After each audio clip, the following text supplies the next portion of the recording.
पहले इम्तिहान के बाद अब मोहम्मद रिजवान का दूसरा इम्तिहान है, आज से शुरू हो रहा है। क्या लगता है कौमी टीम वनडे सीरीज की तरह टी20 सीरीज में भी दिखाएगी अपना कमाल या फिर नहीं? अल्लाह करे अच्छा कमाल दिखाए ये इम्तिहान। ये वैसे ऑस्ट्रेलिया में जाके अच्छा करना सीएसएस क्लियर करने के बराबर होता है। तो पहले इम्तिहान में तो पास हो गए हैं। और आज उम्मीद है कि ये दूसरा जो इम्तिहान आज उन्होंने जा रहा है इसमें भी अच्छा करें, क्योंकि पाकिस्तानी टीम ऐसी है कि इसके बारे में कि कौन से दिन कौन सी वाली पाकिस्तानी टीम आएगी वो पता चलता नहीं है, लेकिन हमें अच्छी उम्मीद है कि अच्छा आगाज किया तो इंशाल्लाह अच्छा ही होगा। चले तो ये देखते हैं कि अब इख्तिताम कैसा करते हैं। लेकिन इसके साथ साथ अहमद, आप बताइएगा कि यहाँ हम देख रहे हैं ऑस्ट्रेलिया की जो टीम है वो फुल स्ट्रेंथ नहीं खिला रही है अपनी, जबकि पाकिस्तानी टीम का भी ऐलान नहीं किया गया है। तो इस सूरत में आप क्या सोचते हैं कि क्या ये स्पेस दिया जा रहा है पाकिस्तानी टीम को कि वो बेहतर परफॉर्म करे, या घबरा रहे हैं वो हमसे? नहीं, हमसे नहीं घबरा रहे। उसमें ये होता है कि जो ऑस्ट्रेलिया है ना, उसकी सारी तवज्जो जो है वो गवास्कर बॉर्डर सीरीज पे है, जो कि अभी आज जो है वो स्टार्ट होगी इंडिया और ऑस्ट्रेलिया के दरमियान टेस्ट सीरीज।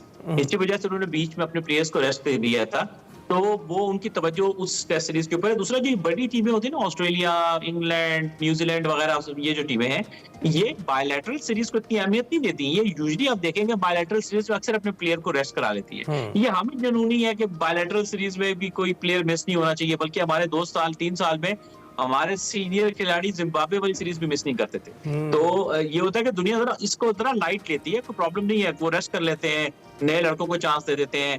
सो उनके अंदर मैच्योरिटीज इन चीजों को लेके, प्लेयर डेवलपमेंट, प्लेयर को रेस्ट कैसे देना है, उनका वर्कलोड कैसे मैनेज करना है, ये कॉन्सेप्ट बहुत ज्यादा नॉर्मल है। हमारे यहाँ जरा ये अभी इतने ज्यादा इसका रिवाज नहीं है, तो इस वजह से हमें थोड़ा अजीब लगता है। सही है, ये इस तरह का ट्रेंड हमारे यहाँ पर नहीं है। अच्छा, चैलेंजेस की अगर हम बात करें तो ब्रिस्बेन में कौन कौन से मेजर चैलेंजेस भी होंगे आज हमें अमर ये भी बताएं, और दूसरा ये कि टॉस की कितनी इंपॉर्टेंस होगी। अगर पाकिस्तान टॉस जीत जाता है तो फिर कौमी टीम को पहले बैटिंग करनी चाहिए या फिर बॉलिंग? देखिए, टॉस की इंपॉर्टेंस टी20 क्रिकेट में कोई पिच पे बहुत प्रेशर ना हो या कोई ऐसी सपोर्ट ना हो कि पहले 2-4 ओवर में आपके उनके 2-3 खिलाड़ी उड़ा दें, तो वरना इतना ज्यादा फर्क टॉस का होगा नहीं।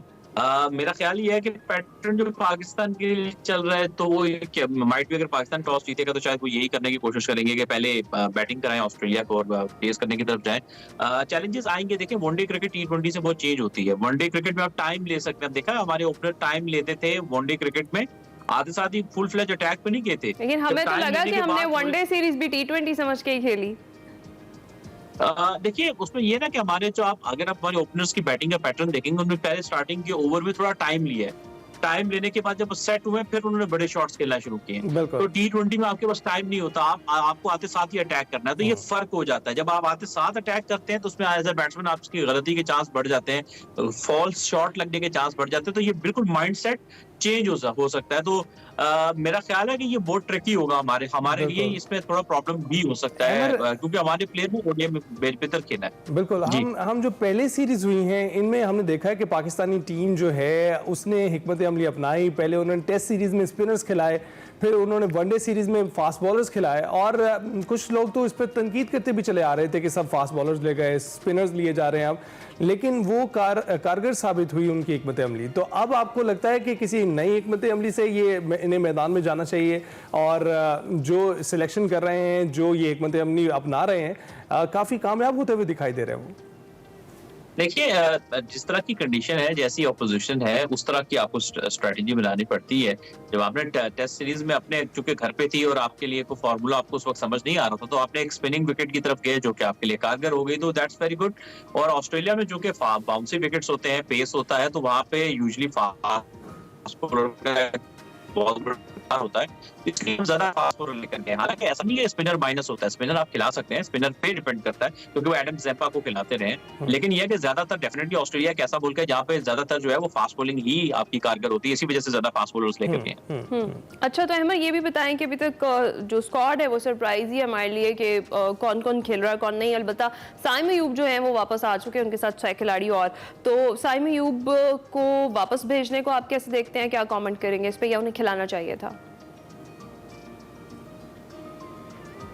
अहमर, सर, इन्होंने जो टी20 का स्क्वाड है ना, हाँ जी, जो टी20 का स्क्वाड है वो बजाय थोड़ा सा वनडे साइड का लगता है, उस तर्ज का ज्यादा उसमें ऑप्शंस हैं। ये तो एक पहले का कमेंट है, हो सकता है कि ये प्लेयर बहुत ज्यादा अच्छा खेले, क्योंकि उसमें बहुत ज्यादा मार धाड़ वाले या बहुत अटैकिंग या छक्के पे छक्का मारने वाले प्लेयर जो है वो कम ऑप्शंस हैं T20 स्क्वाड के अंदर। जो कुछ लड़के थे वो आपने वापस भेज दिए, तो ये बड़ा इंटरेस्टिंग होगा कि देखना कि वो जो कुछ नए नाम भी इसमें शामिल है वो कैसे खेलेंगे, क्योंकि कुछ ऐसे नाम है जो कि वनडे क्रिकेट के लिए मौजूद थे, क्रिकेट में डाली। तो लेट्स सी कैसे खेलते हैं। चलें अहमद, हम देखते हैं कि क्या हिकमत अमली अपनाते हैं। आप बैटिंग में बताइएगा कि आपको लगता है कि वनडे में जो बाबर और रिजवान की जोड़ी थी उसे ही ओपनिंग करनी चाहिए या साइम को फिर से एक बार मौका देना चाहिए? मैं सॉरी, आपकी आवाज कट गई थी, आप फिर से दोहरा देंगे सवाल? जी, आपको लगता है कि बाबर और रिजवान को ही ओपनिंग करनी चाहिए वनडे मैच होने की वजह से और T20 मैच होने की वजह से?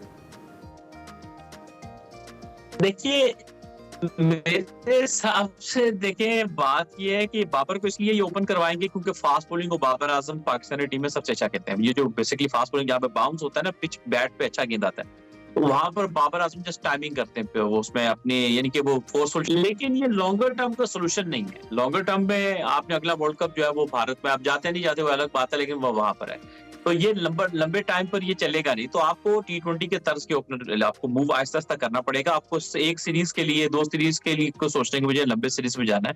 तो T20 यंगस्टर का खेल है, आपको अपने जो ज्यादा सीनियर प्लेयर हैं उनको ये जो है ना वो ये लॉन्गर टर्म में काम करेगा नहीं, क्योंकि आपको ये जो है वो आपके पास ऑप्शंस हैं, आपको थोड़े बनाने पड़ेंगे। अभी के लिए ठीक है, अभी आप बाबर को ले आए हैं, फास्ट बॉलिंग को अच्छा खेलते हैं, तो it's not bad, but Rizwan को देखना पड़ेगा कि वो कैसे खेलेंगे। अहमद नजीब सती हमारे साथ मौजूद थे। क्रिकेट पर हम बात कर रहे थे और पाकिस्तान ने और हमने सबने मिलकर दूसरी ट्रॉफी पर नजरें जमा ली है। देखते हैं जी 1 बजे मैच का आगाज होता है तो कैसा आगाज होता है। हम जाएंगे